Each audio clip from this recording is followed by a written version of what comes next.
ఈ న్యూస్ చూస్తున్నాం. న్యాయమూర్తి ఎదుట కన్నీరు పెట్టుకున్నారు కేసిరెడ్డి. నాకు సంబంధం లేకపోయినా 11 కోట్లు నావేనని సిట్ అధికారులు నాకు లింక్ పెడుతున్నారని ఆవేదన వ్యక్తం చేశారు ఆయన. 11 కోట్ల నగదుపై ఉన్న నంబర్స్ రికార్డ్ చేయాలని కోరారు కేసిరెడ్డి. 2024 జూన్లో ఆ డబ్బు వరుణ్ కి ఇచ్చినట్లు చెబుతున్నారన్నారు. ఆ నోట్లో ఆర్బీఐ ఎప్పుడు ముద్రించింది అనేది చూడటానికి నంబర్స్ రికార్డ్ చేయాలని కోరారు కేసిరెడ్డి. ఆ నోట్ల పైన ఉన్న నెంబర్లు సిరీస్ మొత్తం రికార్డ్ చేస్తే ఆర్బీఐ ద్వారా వెరిఫై చేస్తే ఈ డబ్బు ఎప్పుడు ముద్రించారన్నది చాలా క్లియర్ గా అర్థమవుతుంది. సిట్ అధికారులు చెప్తున్నది నిజమే అయితే ఈ 11 కోట్ల రూపాయల్లోని ప్రతి నోటు ఏ ఒక్క నోటు కూడా సీరియల్ నెంబర్ మ్యాచ్ అయ్యే ఒక్క నోటు దొరికితే చాలు. ఈ నోటు 2024 జూన్ కు ముందే ముద్రించి ఉండాలి RBI.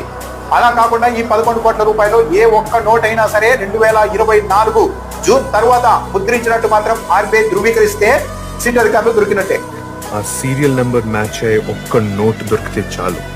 I lock you up for the rest of your life.